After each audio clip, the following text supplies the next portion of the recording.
Hey guys, I hope all is well. Thank you for joining me for this Truth Talk episode. In today's episode, we're going to be talking about Tory Lanez. Let's get right into it. The music business is one of the most sought after industries ever. So many people, especially nowadays, want to be a part of the music industry. I personally know so many people who dedicated their lives to making music in hopes of making it big. People who would work 9-to-5 jobs just to make money for studio time. Young artists are so desperate to make it in the music industry that they become willing to do anything, even sell their souls for a shot. They give up their souls to get in the industry, only to realize that once they make it, the music industry is not at all what they expected. The grim reality is the music industry is where the devil resides. Greed, betrayal, and evil all run rampant within the music industry. Sadly, the artists that are so desperate to get in only realize once it's too late. Tory Lanez is an artist who had to learn this the hard way. See, Tory Lanez dedicated his entire life to becoming a rap superstar. It took him several years, but eventually he accomplished his dreams. On September 18, 2015, Tory Lanez signed to music producers Benny Blanco, Mad Love Records, and Interscope Records, dropping his breakout hit song, Say It. All Tory Lanez had worked hard for, he managed to accomplish, becoming a rap superstar and growing a massive fan base. What Tory didn't expect to happen was the industry turning on him and eventually getting rid of him. For the last few years, Tory Lanez's freedom was on the line after he was being accused of letting go at Megan, striking her in the foot during a heated argument leaving a Hollywood party.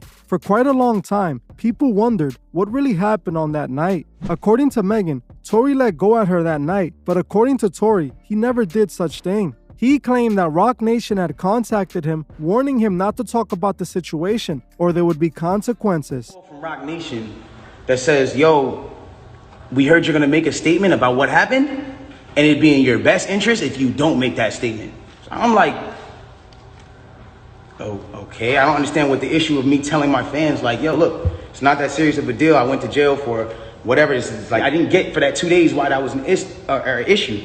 2 days later, the TMZ report come out. All of a sudden, the affiliates of her circle start pointing like little subliminal fingers, like count your days and like. Did Tory Lanez really do that to Meg the Stallion? Or was there more to the story that is being hidden? Most people who heard this story weren't sure who to trust, as Megan claimed to have been a victim who was injured but appeared fine days after the situation. Tory also claiming that Roc Nation was using the situation against him also seemed like a possibility. Megan herself is a part of Roc Nation's management, so it does make sense for her label to weaponize against Tory. Also, when you consider that Tory refused to sign to Roc Nation management and also chose to stay independent, you can start to see why the label would have wanted to do this. The more time that passed, the more information was becoming available about the case, even though still to this day, what really happened on that night remains a mystery. Some people believe Tory was guilty the entire time, while others felt that it was Megan's best friend Kelsey who did it to Meg after they got into an argument. I myself felt like this is what happened for many reasons. 1. Tory had no gunpowder residue on his hands when he was arrested. 2. The piece that was used against Meg appeared to be a female piece as it was purple. And 3. It was reported that Kelsey and Megan were fighting that night over Tory when all of this happened. I mentioned before that I genuinely believe this situation was spun in order to be used against Tory. Don't get me wrong, after hearing Tory's phone call between him and Kelsey, made me feel like Tory definitely played a role in all of it. In the audio that was released, Tory sounds guilty of something and apologetic for whatever happened that night for sure. This is a free call from Tory? inmate at LAPD jail. This call is subject to recording and monitoring. Press 1 to accept the call. Hello? No. Y'all got out safe and everything? Huh? Y'all got out and everything, y'all good? Megan's still in the hospital. I'm outside the hospital. What hospital y'all at? Why what? You said what? You're listening to Street TV. I said Megan's in the hospital still. I'm outside the hospital waiting. Sure. Regardless, I know she probably never ever gonna talk to me ever again, but bruh, I just want you to know, bruh. Nigga, just so drunk, I didn't even know what the fuck was going on, bro. That ass. I didn't even know what the fuck was going on, bro. Like that ass. I never do shit like that, bro. Just that guy just so drunk. I just didn't even understand what the fuck was going on, bro. Like, so whatever. Yeah. Bro. But you know, regardless, that's not gonna make anything right, and that's not gonna make my actions right, bro. But I'm just deeply sorry, bro. I never even moved like that, bro. Like, I just don't think it's definitive proof that Tory did what Megan is accusing him of, especially when you consider the fact that A, Meg initially told the police she had stepped on glass.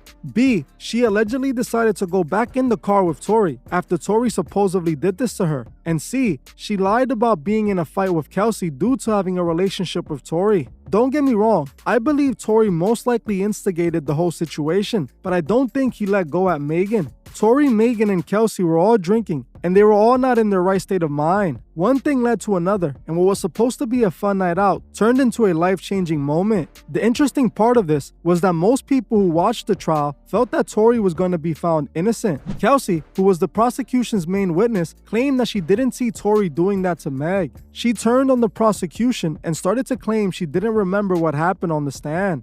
Even though Tory was appearing innocent, a couple months back he was found guilty of the crimes against Meg the Stallion. Tory's father claimed outside of the court after the verdict that Roc Nation did this to his son. He also claims that Tory's witness was tampered with after claiming to have seen his witness have a private conversation with the prosecution before the trial started. Exactly how I'm feeling. I just stood here in this Los Angeles County and witnessed. Listen, I've seen so much evidence buried in this, and I know exactly what the public out here will say. Don't talk. You will say, I say this because I'm a father. You all have been bartering and trading the souls of young black and brown men in this country. And I'm calling on all the umbrellas. I'm calling on everybody in this country to begin to rise up because your sons have been done dirty. It's not over. God does not. Even though in the eyes of many, the evidence didn't seem to prove Tory was guilty, the jury still voted him as guilty. For the last few months, Tory sat in a cell waiting for his sentencing date, which unfortunately for him, happened just 2 days ago. On August 7th, Tory Lanez's sentencing began, ending the next day on August 8th. Meg wasn't present, but she did turn in a statement to be read out in court. She stated, for once, the defendant must be forced to face the full consequences of his heinous actions and face justice. He not only shot me, he made a mockery of my trauma. He tried to position himself as a victim and set out to destroy my character and my soul. He lied to anyone that would listen and paid bloggers to disseminate false information about the case on social media. He released music videos and songs to damage my character and continue his crusades. Meg made it clear how she felt about Tory, which is likely the reason the prosecution wanted a minimum of 13 years for Tory. As most of you might already know, Tory was sentenced to 10 years in prison. Sadly, if he doesn't get an appeal, he would be in prison for the next couple years of his life, and then it's expected he will get deported back to Canada. This sentence to me felt excessive and confirmed to me that Tory had made himself a target and he was being used to set an example. I had trouble believing that Tory was sentenced to 10 years while YNW Melly's trial ended in a mistrial.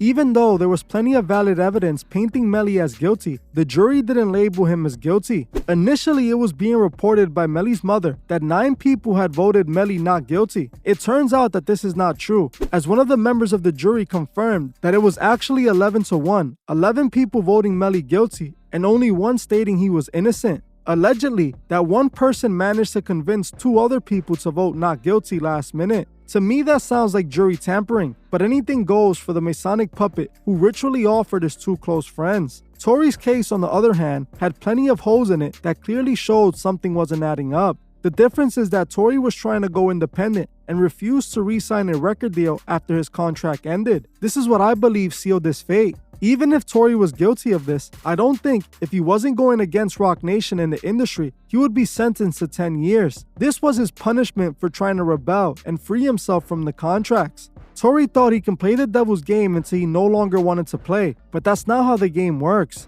If you choose to play ball with the devil, it ends when he no longer wants to play with you. When Tory thought he was making his grand escape, he got trapped and is now losing 10 years of his life. I believe Meg's powerful team played a role in all of this. We know who runs Roc Nation. Jay-Z is one of the biggest puppets in the industry. I believe Jay-Z and his team made some calls and made sure Tory wasn't going to get out of this situation. This is what happens to those that go against the industry. Once you choose to take the oath and you're made a star. You belong to Lucifer. When you try to turn your back on the oath, the only way you can turn your back is with God. The industry would destroy your image, your popularity, and even your life. Tory made it clear he was in a spiritual battle in his music video for Most High. In the video, he showed himself freeing himself from the record labels who tried to trap him. He showed himself beating the devil in a basketball game. He even states in a song that the Illuminati will have to spare him like they did Britney. Tory made it clear that he was trying to stand up against the Masonic Order, but the Masonic Order runs the industry he is a part of. This music video showed the industry that Tory was ready for war. Sadly, a war he wasn't able to win. This is what so many artists are desperate to be a part of. This is what they sell their souls for. The moment you want freedom, they lock you up and throw away the key. I want to make it clear, I am not biased towards any side. I believe both Megan Tory are Masonic puppets. Tory pushed the agenda in his music and also shown Masonic imagery, but Tory tried to free himself, and it's the reason he is going through this. What happened to Tory is what's supposed to happen to Kanye for going on his rant last year, but it didn't, because Kanye wasn't really exposing anything. He is truly just controlled opposition.